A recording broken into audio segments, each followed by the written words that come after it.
It is my great pleasure to now officially welcome you to the 13th edition of Discovery, Canada's premier innovation showcase. However, before we continue, I would ask those who are able to stand for a moment of silence to remember those who were lost and injured in last week's tragedy in Toronto. Our thoughts and condolences are with the families and friends of those whose lives were taken and those who were injured.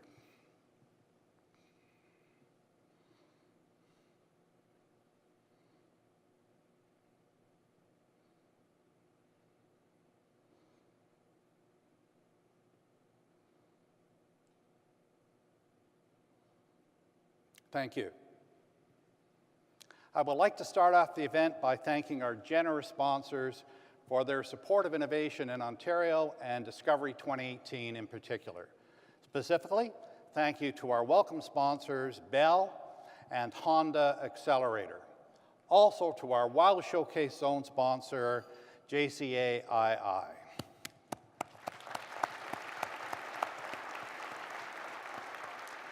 This year, we celebrate 13 years of Discovery and 13 years of bringing people together to celebrate innovation in Ontario.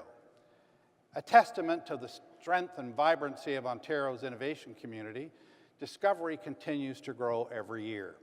This year is Discovery's largest show floor ever, with over 550 companies and exhibitors and well over 3,600 attendees. I want to welcome our partners from the Ontario Network of Entrepreneurs, including our colleagues from the Regional Innovation Centres and the Small Business Enterprise Centres, as well as our universities, colleges, and research institutes. We are pleased to have so many representatives of industry, government, and the investment community with us at Discovery.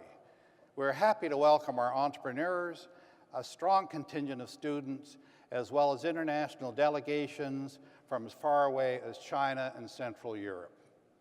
I would like to give a special welcome to our group of 20 teachers who are here today as part of an Ontario Ministry of Education initiative. They are attending Discovery to get ideas about the future curriculum development for students in the province. May I ask these teachers to stand so we can applaud them for their commitment to innovation and the jobs of the future.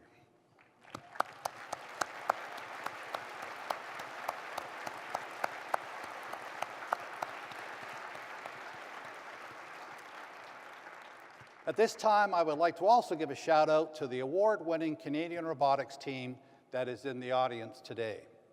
Last year, Control-Z from Bayview Glen School in Toronto won first place in the first LEGO Champions Award. More than 32,000 teams competed around the world. I encourage you to visit them at their booth on the Discovery show floor. Would the Control-Z team please stand so we can congratulate you?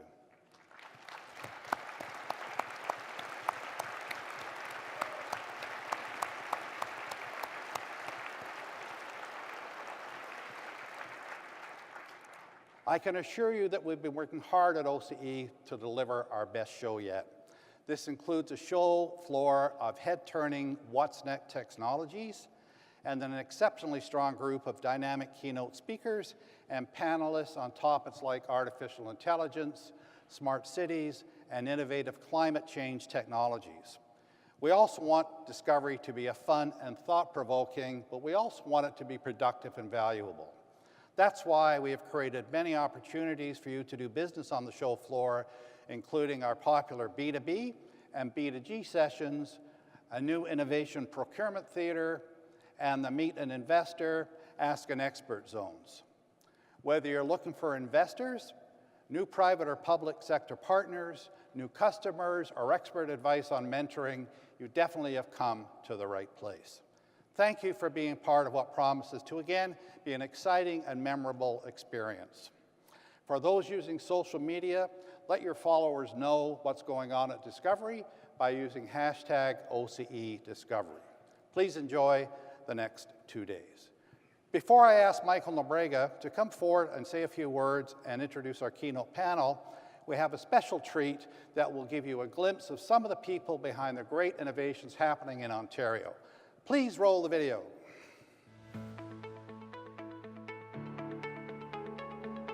I'm Shelby Yee, and I'm a co-founder of RockMess Technologies. We make a data collection tool for geologists that improves the productivity and safety of mines in Ontario.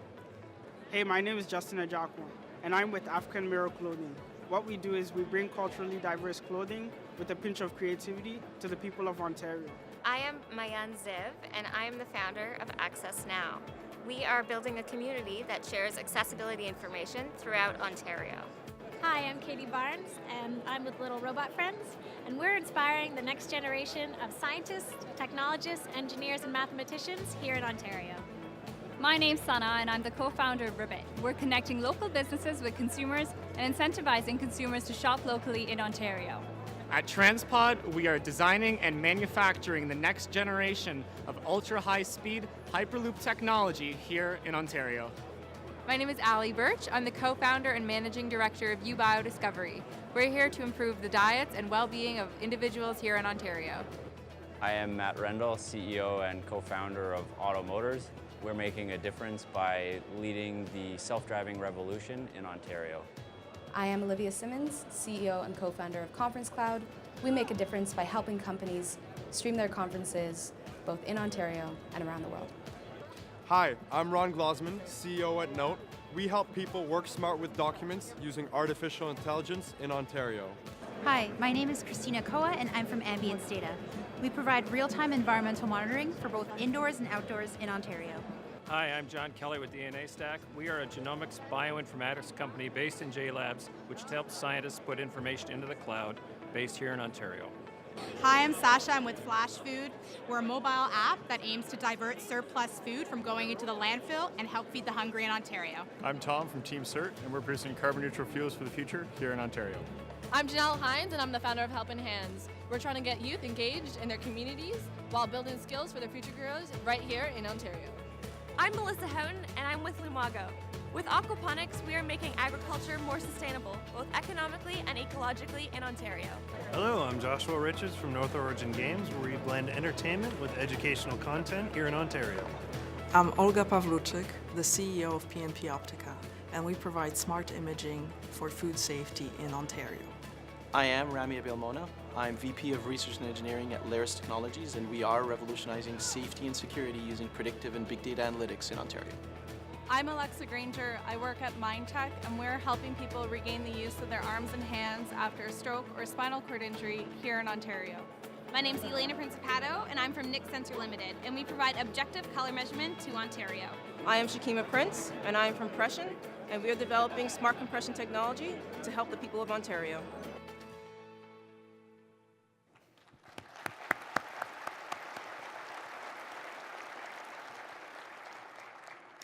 I would now ask our board chair, Michael Nobrega, to come forward and say a few words and introduce our keynote panel.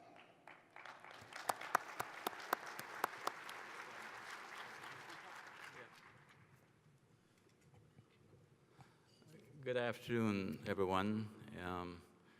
As chair, I'd like to acknowledge two people that I stand on the shoulders of, David McFadden and Shawn Conway. Would you stand for a second?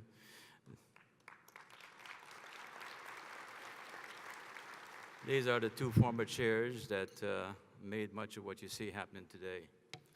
So it's my great pleasure to join Tom in welcoming you to this year's Discovery. I look forward every year to exploring the show floor, to see what's next in innovation and experience the excitement and high energy of Ontario's innovation community. Ontario has built one of the world's most dynamic and supportive ecosystems for R&D and the commercialization of innovation. This province is focused on creating a competitive global economy.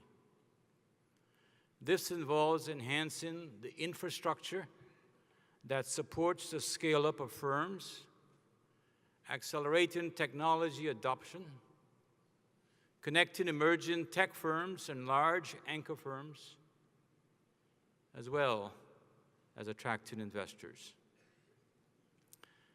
This includes infrastructure around cognitive computing and artificial intelligence. Connected with autonomous vehicles, 5G, next-generation networks, and cybersecurity.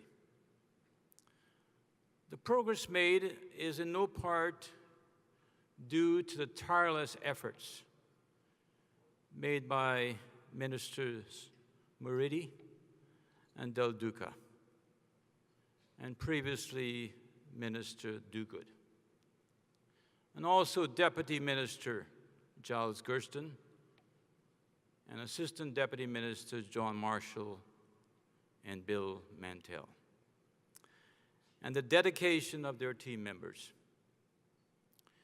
They have effectively used the levers of government to drive collaboration amongst governments, large companies, and academic institutions to secure successful innovation and commercial outcomes. Minister Moridi is not with us today. He'll be attending Discovery tomorrow. We would like to acknowledge his passion and efforts towards the long-term economic growth and sustainability of the provincial economy.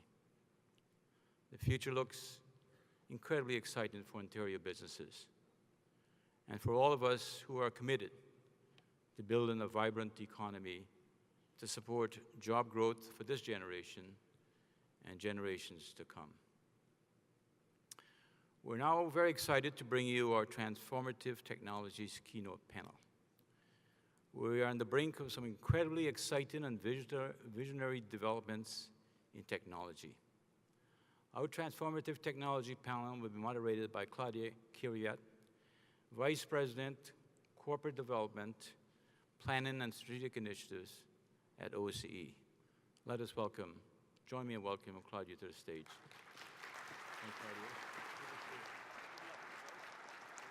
Thank you, Michael. We are living in an extraordinary and exciting time, witnessing the exponential growth of technologies that will transform the world we live in. There is a global competition to leverage transformative technologies such as artificial intelligence, blockchain, and quantum computing, and to leverage technology platforms such as the Internet of Things and the cloud in order to establish the industries and economies of the future.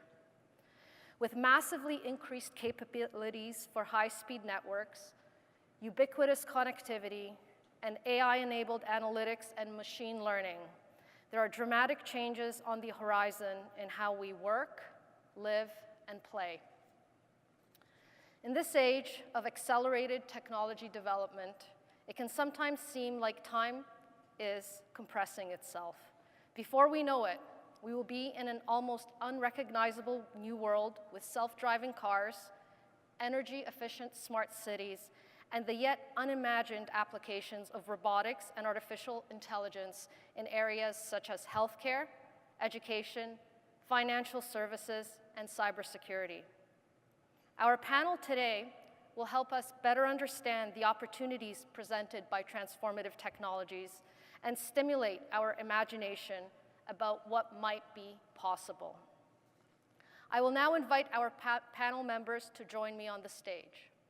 First, we have Tomas Ageskog, Head of Digital Services at Ericsson North America. Ericsson is one of the lead partners in the transformative Encore 5G initiative, which was announced last month. Encore will establish a first-of-its-kind pre-commercial 5G testbed across the Ontario-Quebec tech corridor, enabling the next generation of applications enabled by ultra-high-speed networks.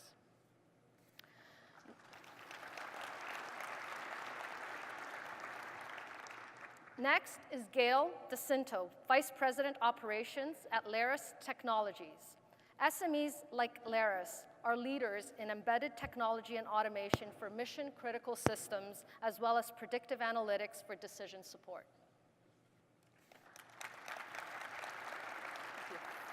Also joining us is Denis Fluet, Senior Director of Strategic Markets at Ciena, a leader in intelligent automation and programmable infrastructure. Ciena is also a leading partner in the Encore 5G initiative.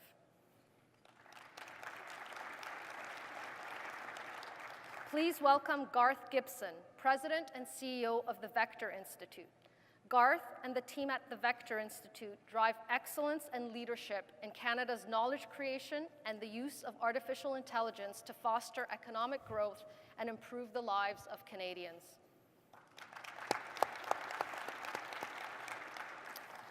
We also have Shawn Malhotra, Vice President, Toronto Technology Centre at Thomson Reuters. Thomson Reuters is a multinational mass media and information firm that is an active and collaborative partner in the Ontario innovation ecosystem. Last, but certainly not least, is Olga Pawluczyk, President and CEO at PNP Optica. PNP Optica is an OC-funded SME that, through its patented automated hyperspectral imaging systems, allows food producers to replace subjective, error-prone visual inspection and time-consuming laboratory testing with an inline, real-time solution.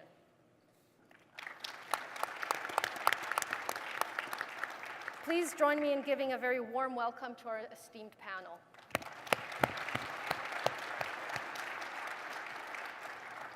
So to begin, Tomas, let me start with you. How is the new wireless technology that is known as 5G helping to address some of the challenges that industries and governments are facing today? And how will Canada benefit from the Encore initiative? Thank you. And let's a few words about Ericsson first. Who are we? I mean, we are primarily a leading wireless technology and service providers to companies like Bell and Rogers and Eastlink and TELUS and many others here in Canada and around the world. And we've been in Canada since 1953. We're very proud of it. We have 2,800 employees here, and we are very proud for the research and innovation that the Canadian people help us to also do globally. So it's fantastic to be here as well. So on 5G then, we have wireless technology waves coming up. We're right now enjoying the 4G. It's called 4G, the mobile broadband. And 5G will, of course, bring even much more speed. We're talking about gigabits per second. But I would like to say that maybe that's not really where the revolution comes with 5G. There's a couple of other dimensions, apart from being a reliable network and always connected and so on, that really makes it stand out. And one is latency. I think we actually noticed it a little bit here with Sophia as well, with amazing show, by the way, with Sophia, is that with 5G, we can also bring the latency to a matter of milliseconds. It's 100 times faster than the blink of your eye. And that has been a huge barrier for a lot of the applications that the industry wants to do, and also governments and other sectors as well, when it comes to making sure that you really can have this super fast response time. And another aspect of 5G technology that is very powerful is the control and the matter of how we consume battery power. With 5G, we can actually have modules in clothes or equipment or wheels or trucks or whatever it might be, that can have the battery life lasting for 10 years, 10 years, without having to charge it. And we see that the power consumption hungry industry needs this help to make sure that the innovation will also really flourish. So this will really revolutionize a lot of industries across mining and transport and medical and healthcare and government and education and so on as well. I think the fantasy there's no limits to it, and I hope we're going to see a lot of it here today. If you really want to have more of a kind of consumer feel of what does 5G really mean, I can urge you to go on YouTube and search Ericsson, 5G, and Verizon. Because if you key in those three keywords, you can see how we demonstrate what 5G really means in terms of football, basketball, and IndyCar racing. You can see how the person actually is driving a car on the real track without seeing anything, and that the camera is in real time transmitting the video stream to the driver, for example. So it just illustrates the power of where it comes. So we are really excited about it, and so are our customers. I mean, this means that the networks will become a more critical part of how we perform tasks than we ever seen before, and that's important because thanks to that we will also see investments needed to make sure that all the innovation can happen. So I'm very proud to say that, and I think we're also very proud of working very close to our customers. I mentioned Verizon, but we're also working with all big US customers. We also had 2 weeks ago, there was a press release from Rogers here in Canada. So we are really making 5G kind of happen right now with tests and see how it really works. And last, maybe just to say then that the Encore, I think it's extremely good initiative, like always here in Canada, with connecting the regional and national government to really promote innovation and be on the front end all the time to make sure that the most relevant people are here and producing this innovation. So I think that's what I would like to say about the 5G. So I hope that it's a couple of takeaways there on the characteristics of 5G and why it's so important. Great, thank you.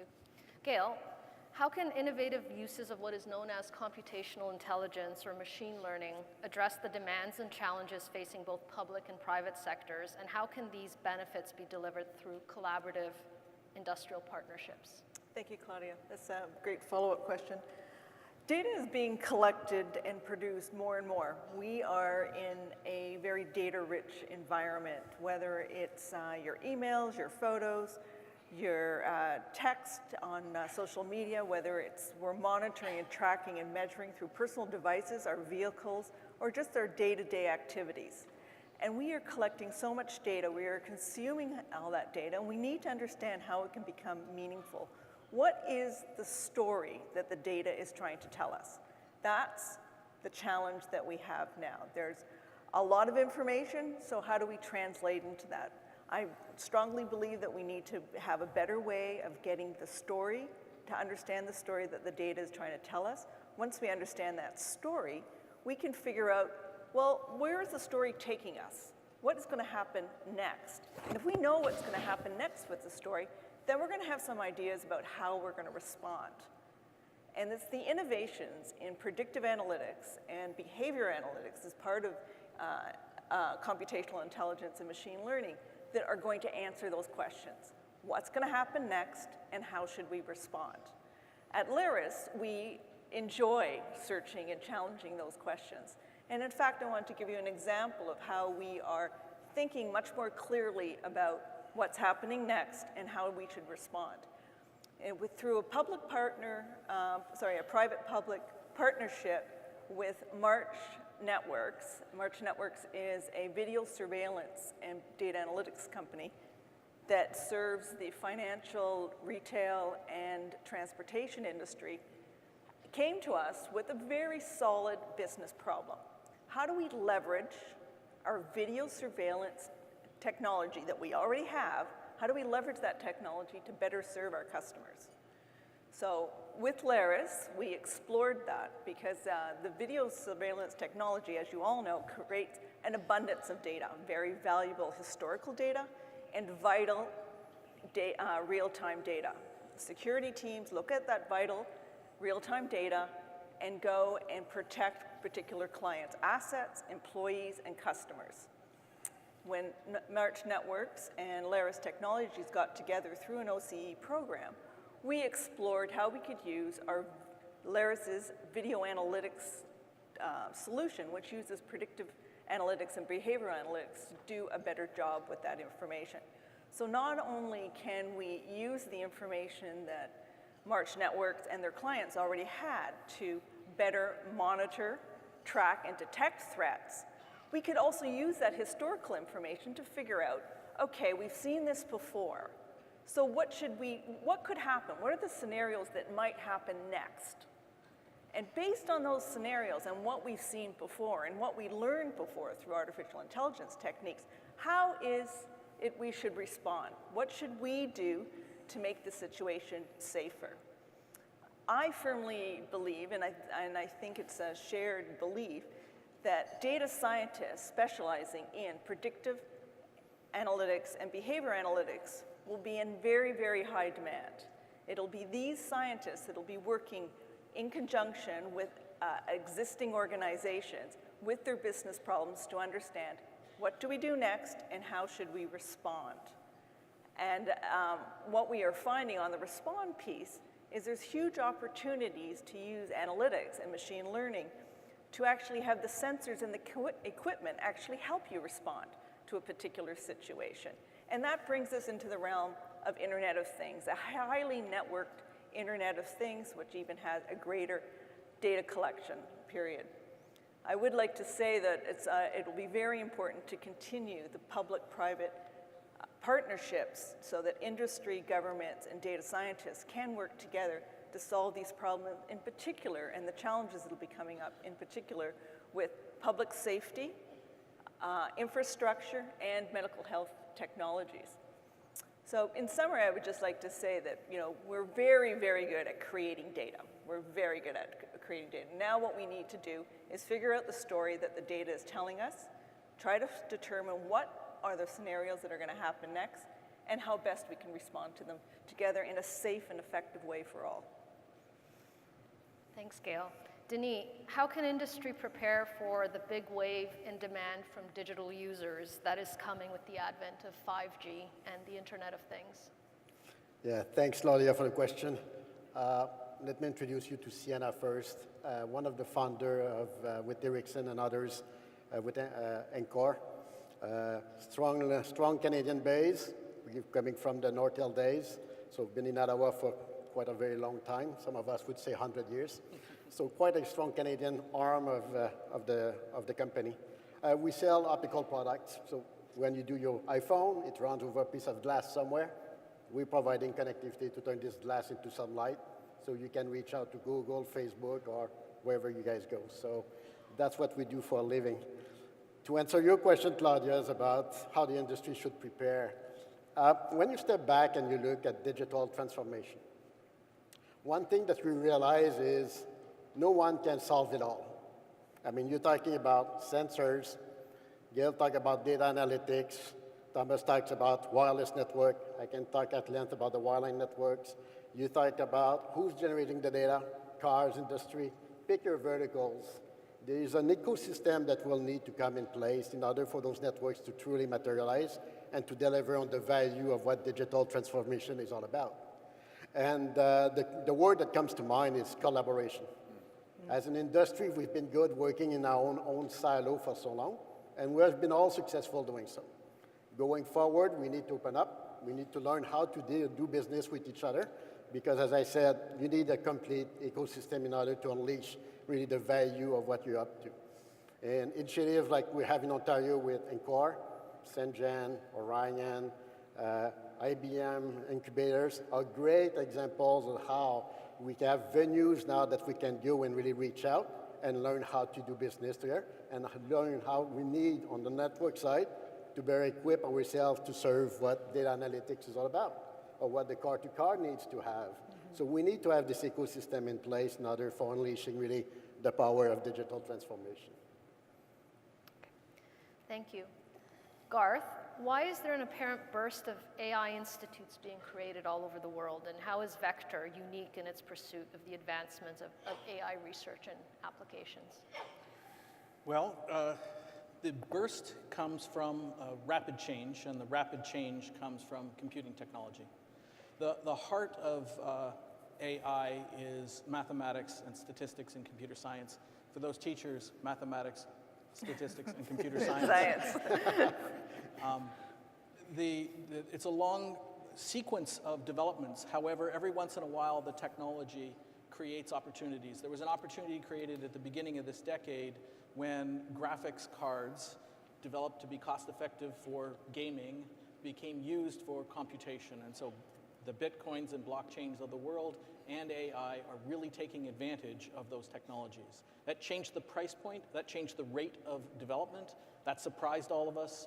Big companies figured out how to utilize it first, and then we're all starting to follow this path. The statistics allows us to look at the huge data that's being collected from all places and formulate that into models of what's happening, and then much better abilities to classify, recognize images, recognize speech. We got better than humans at doing things that traditionally have been seen to be human activities. That's very recent. So suddenly the people who knew how to do that were very valuable. And they are being paid wonderful amounts of money, and they're being pulled from wherever they are to very attractive alternative places. One of the genesis for Vector was to create an opportunity for those that wanted to continue to do the research and the development of the technology to remain where they were, to remain here in Ontario, in Toronto, in the area. So Vector is an independent organization that works with academics, with the public sector, and with the private sector to create a home that fosters talent. And that talent starts in the researchers and the students We're working with the province on trying to, we call it 1,000 aims, trying to increase the rate of development of AI master's students to 1,000 per year in the next 5 years. There's a program well along its way and guiding programs to identify the students and we're going to help them with scholarships. These tools are going to create the workforce. The workforce will enable the economic development in the environment, but it needs help. So we help it with an environment, we help it with resources, we help with a space, we work with all the universities that we can work with and turn that into creation of new ideas, and then we bring in the rest of society. We have worked with startup companies, we work with major corporations to try to find ways that they can apply this new technology to problems of their concern and opportunities for their businesses. And so that sequence of public, private, academic, workforce development is vector, and like Canada's ahead right now. Canada has had real advantages in the development of deep learning, in particular reinforcement learning as well. And the rest of the world noticed this, and it's following. And we need to hold on to our people and stay in front. Thank you. Great. Shawn, there has been a lot of discussion about how AI will transform transportation, manufacturing, and even our personal lives, but less has been said about its impact on the work that professionals like lawyers, accountants, and bankers do. So how will AI transform work done by those of us who are knowledge workers? Well, thanks, Claudia. So obviously something very near and dear to the hearts of us at Thomson Reuters as we serve customers in those exact arenas. And when we talk to them, you hear them echoing a lot of what Gail said earlier, right? Where the information explosion is happening. They know that they can make better decisions and get better answers if they're just able to keep up with and process all the new information sources that are emerging. That's a really hard task. That's where we really see the application of AI helping. We see that information overload ourselves. At Thomson Reuters, we process as much information in one day today as we used to process in a month just 5 years ago. And so by deploying things like natural language processing and by enabling technological solutions that allow domain expertise to help lawyers, bankers, accountants find the exact answers they need in that giant sea of information, we help make them more effective at their jobs. This is something we've been doing for 25 years, so AI is certainly picking up steam, having more demand, but it's not new to us at Thomson Reuters. And we don't see it as replacing those knowledge workers. We see it as augmenting them and making them more productive, helping them move up the value stack so they can serve their customers more effectively as well. And so, in that spirit, we don't see that trend changing, right? There's going to only be more sources of information that are available for them to make those really consequential decisions. To that end, we're going to continue investing in AI. We're going to continue trying to make their job and their lives easier so they can really focus on scale and higher up on the value chain. That's part of the reason behind the $100 million investment we recently announced for our Toronto Technology Center. Very proud to be leading that. We aspire to have 1,500 computer scientists and technologists working there when we're complete with the build out. But what's great is that great local investment, I think, has a real global impact. We have customers all over the world. Those decisions that they're entrusted to make are really, really important to those in the world. And I really do see AI, the application of these technologies, as a way of helping them be more effective, more productive, and to make better decisions. So Olga, food production is a large industry that can benefit from advanced technology. How will AI impact the food processing industry? Thanks, Claudia. Well, the food industry is facing really a lot of issues right now. Probably the biggest one is that more than 30% of our food is wasted from farm to fork. And our fridges are responsible for a lot of that, but we can still save a lot of food in the other areas of value chain. And the other one is safety. And the third one is that really we as consumers are demanding more and more from the food industry. We want safer and healthier food. So the only way of achieving these goals of reducing waste and improving our food quality is really looking at the entire value chain of food production. So looking from the farm all the way to our plates and trying to figure out how we can improve the food and produce more value.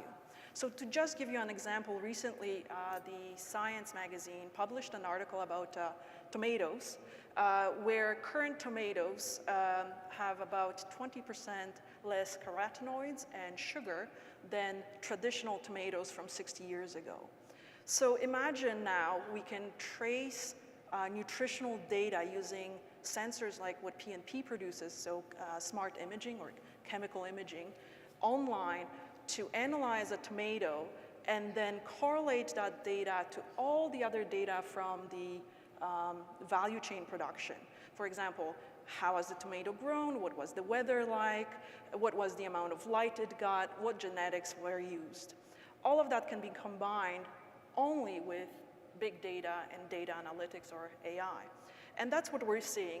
Instead of just having one sensor and one measurement, analyzing all the measurements that are taken in the food production process and using AI to combine our chemical sensor with that, we can really provide a lot more information about the food.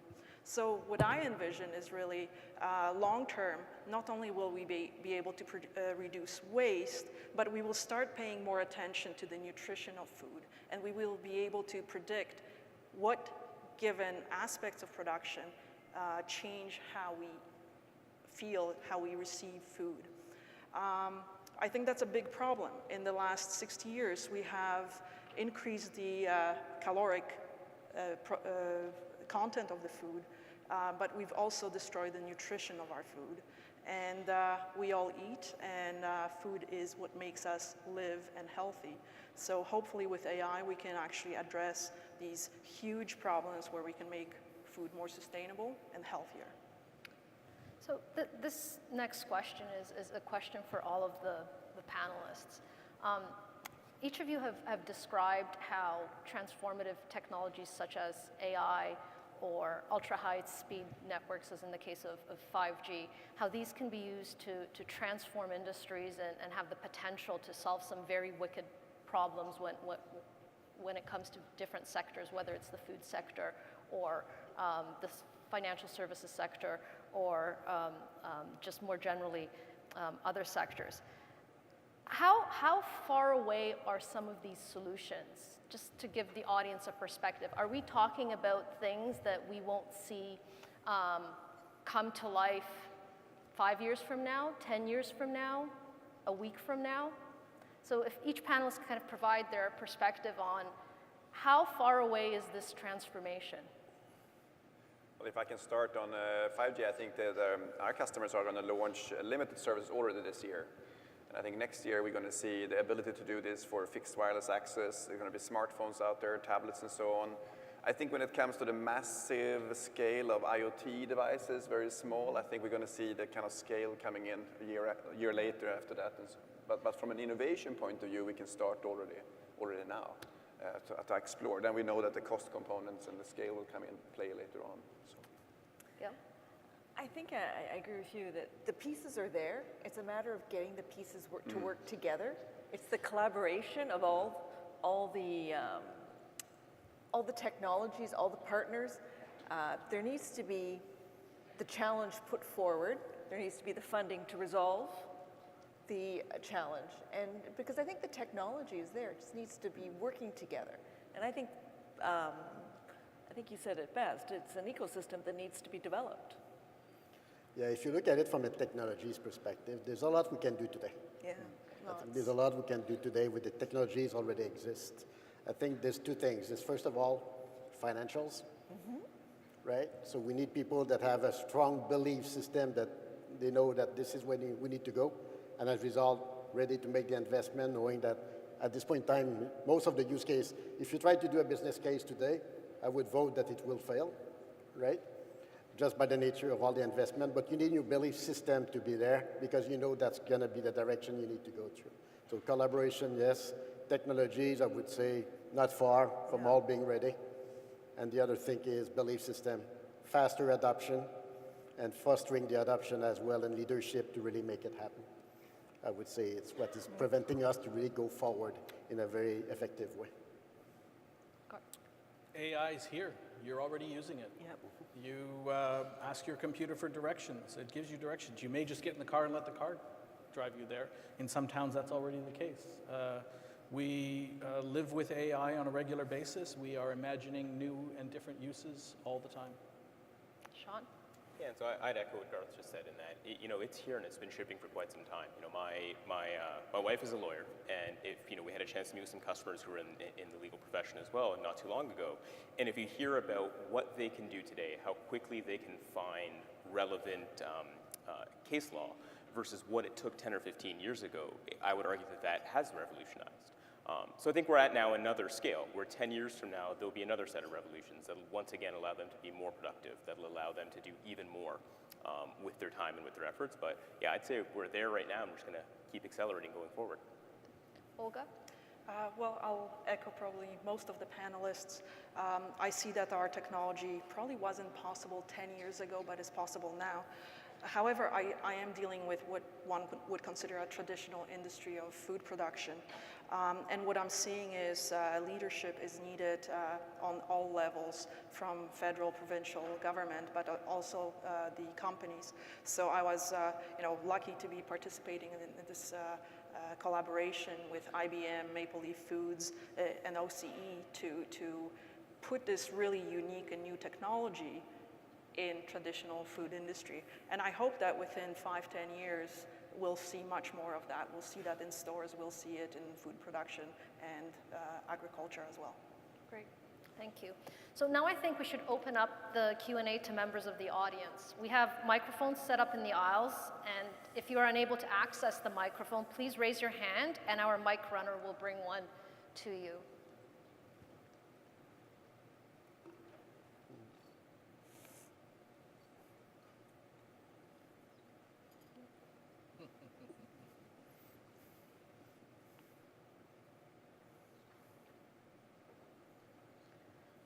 Do you have any questions? Can't really see. Yes. Oh, here we go. Hi. So this question is a little bit about the 5G technologies. I know that especially in Canada, because we have such a large superficie, I'm thinking in French, but our country is so large geographically, there's been a lot of trouble when it comes to the phone networks and accessibility to everybody. So we see things in Europe where people have unlimited data plans for very cheap, whereas here we tend to pay a lot of money for a small amount of data. How do you see that impacting the new 5G technologies? Well, if it's on me, then I will not comment, so to speak, how the market works in Canada from the pricing point of view. But I think from a technology point of view, it can work on all the different frequency bands. And as you might know, the penetration can go much further on lower frequencies than it can on higher frequencies, while the higher frequencies can carry more data. So it's kind of a combination and a payoff here between distance and capacity that you can have. And I think that is definitely part of the design of a very productive 5G network, is to combine those assets where you need coverage, but maybe not so much capacity. Let's, for example, say an important road or something that goes between two hubs, and then you have different kind of topologies where you're managing where it's more concentration of users and people and so on. It's very important that we solve this challenge, because remember that one of the aspects of 5G is not just us human connect, but actually also hundreds of millions of devices.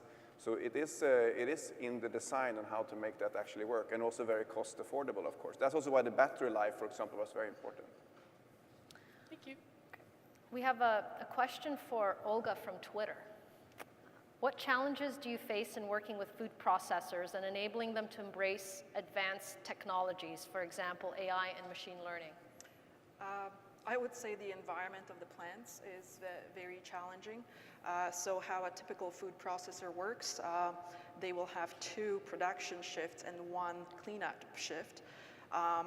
And I eat all the food I have seen produced. So really the quality of care that's being taken there is amazing.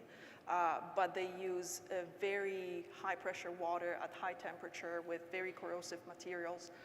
All the machines have to be washed down safe.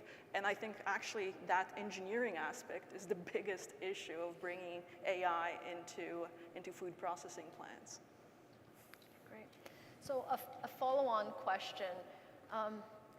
The some sectors, for example, such as the food processing sector, in some ways may be more traditional, and there may be challenges associated with adopting new technologies, but they are embracing those technologies quite rapidly for the benefit of everyone.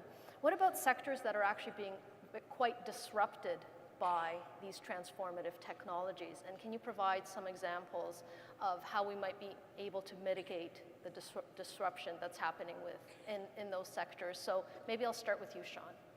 Yeah, so I think it all comes back down to value and productivity, right? Is that the way to get disrupted is to be inefficient at how you process and do your job.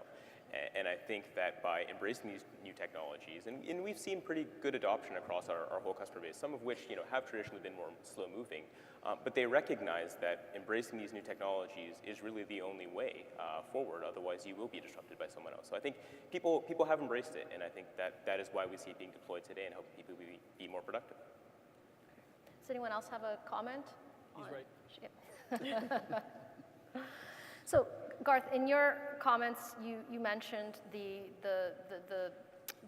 efforts that are being put into attracting and retaining AI talent in Canada, presumably because there is a global competition for this type of talent.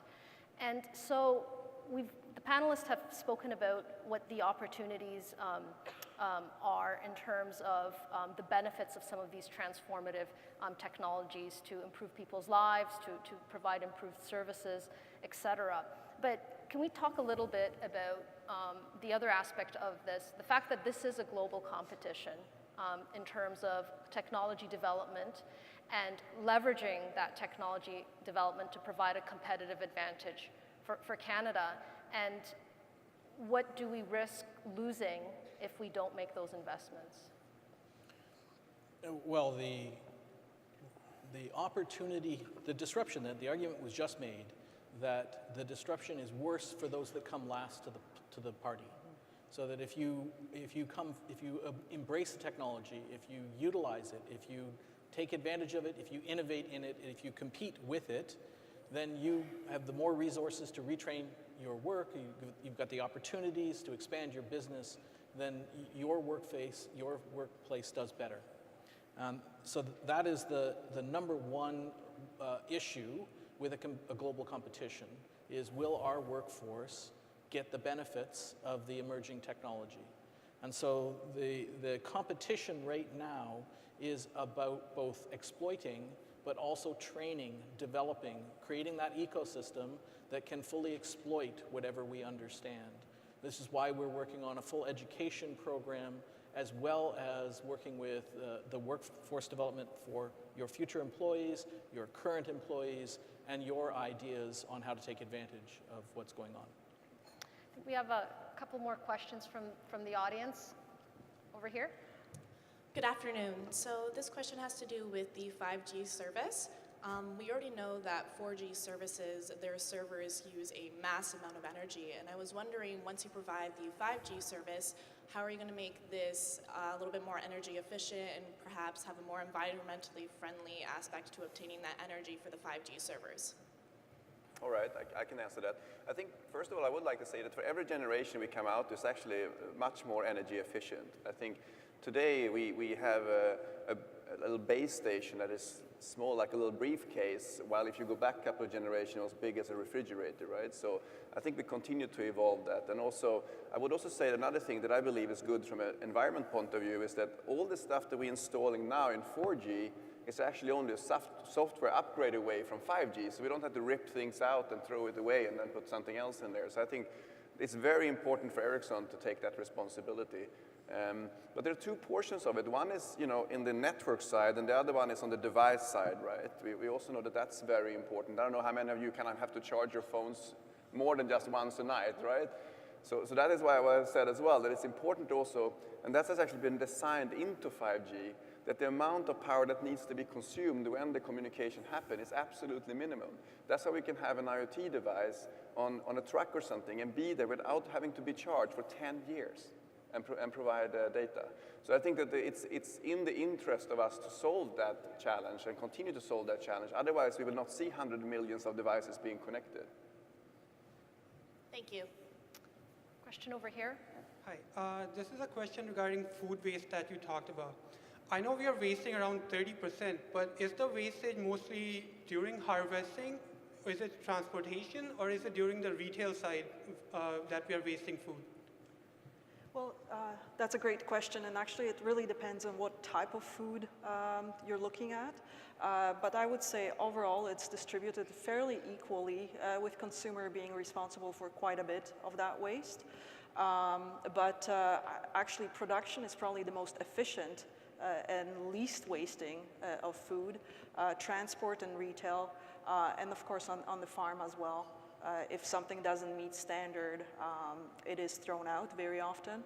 And one of the reasons why using big data and kind of analyzing everything, we're hoping we'll be able to divert lower quality of food to lower quality need. For example, making green shakes with spinach that you wouldn't want to eat, but it's perfectly fine to drink. Question over here. I guess this question is directed first to Garth, but anybody else is welcome to reply. You've spoken about how we're attempting to increase the number of AI experts in Canada, which is great. Have you seen any application of AI to education itself? Yes. What would they be? Well, Sophia's out there trying to do it. There's a lot of the online education systems are beginning to take training and learning in smaller bite-sized purposes and do testing shortly afterwards, and then use that testing to build a profile of understanding what the individuals are doing well and what they're not doing well. Where that goes is into reinforcement learning, and reinforcement learning goes and tests a theory by asking questions. And so this is how the AlphaGo project won at Go, which is computationally infeasible, by trying to develop theories of understanding what is going on in the mind of a good player in order to guide them to a better solution. And so I think there's an awful lot of opportunities in the education path to both match a model of what an expert has to a model of what a learner has, and put the right lesson and the right question in front of them. Thank you. Do any of the panelists have any comments on that question? Oh. Okay. So, is there someone? Hi. Go ahead. Hi. I'm Katrin. I'm with Parley Ideas. I had a question about, to follow up on that. What skills do you think are going to be important to the next generation to be successful in this new digital era? Math, statistics, and computer science. I think there's going to be a huge demand for master's students, PhD students in the analytics field and the big data field. And those are basically students that are going to have to come out with very strong math skills. But you also need the creative side as well, because it's great to come up with the algorithm that solves the problem, but if you can't see what the problem is, if you don't have that sort of creative, innovative mindset that you want to think about, ooh, here's a problem, let's see how we can fix it, you need that too. So it's not exclusively a math problem. Again, it comes down to collaboration and seeing the big picture and having a bunch of people working together on things. I just add to that. I mean, I echo all of the domains that we called out here. And I'd say that a lot of what we see now with AI systems is that a lot of it's about the data, right? Is that getting the data into a form and doing that big data processing, applying the right taxonomies to it so that these systems can function properly. So that data processing, kind of the hardcore data structures, software development kind of skills are certainly not going away. Those are super critical. And more generally, I would just say, we're going through a massive change in technology right now. We'll go through another one 5 years from now. And it'll be different kind of words that are driving that change, but fundamentally just that ability to retrain and show that you can gain new skills, that's the most important thing. And if I look at my team, how we have developed, it's really passion and ability to learn quickly. But the one thing that I see time and time again is communication.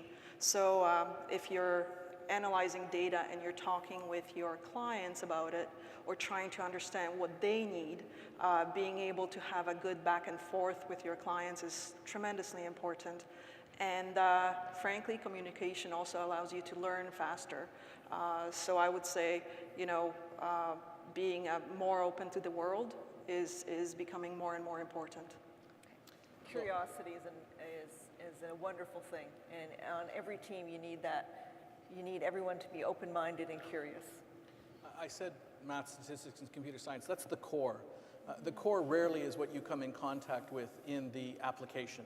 In the application, it's going to be delivered by domain expertise. So then you take the ability to work with the math, statistics, and computer science. You couple it with complementary fields, the business world, the healthcare world, the chemistry world, and you take those skills and make the tools available that they can then apply to the problem at hand. So you're going to see it in all disciplines. That's all the time that we have for questions. Our panelists provided their unique perspectives on the potential and power of transformative technologies. For those of you that are interested in learning more about different types of transformative technologies, we encourage you to visit the Transformative Technologies zone on the show floor. Lots of great companies and technologies are on display and demonstration there. I would like to thank our esteemed panelists for their insights today. Please join me in giving them a warm hand.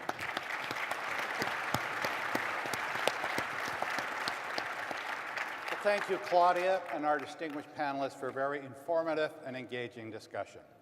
Again, let me take a moment to say a special thank you to our sponsors.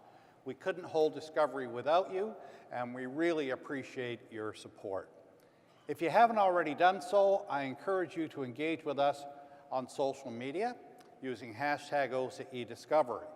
At this time, I would ask you to please consult your pocket agenda, which can be found in your badge, for details about our exciting panels, competitions, showcases, meet an investor, ask an expert, B2B and B2G zones, and everything else that there is here to see and do at Discovery. This information is also available on our mobile website, OCEDiscovery.com, and on the Discovery app. We have a great afternoon of programming available for you. Starting at 3:15 in the Discovery Theater, there is an important panel on artificial intelligence, followed by a fascinating discussion on smart cities with the IBI Group, Ellis Dawn, OPG, Metrolinx, and the Weather Network. You can hear about all the government programs tailored to the innovation community in the Innovation Partners Theater. New this year are sessions on innovation procurement with our government partners in the next theater. And don't miss seeing the 20 high school finalists pitch live at the Young Entrepreneurs Make Your Pitch competition in the Talent Theater. I look forward to seeing you all this evening at our reception. One more note. Sophia has kindly offered to meet you at the OCE Welcome booth until 3:30. Feel free to drop by and say hello. I'm now pleased to officially announce the opening of Discovery Show Floor. Thank you very much. My tongue and hold my breath.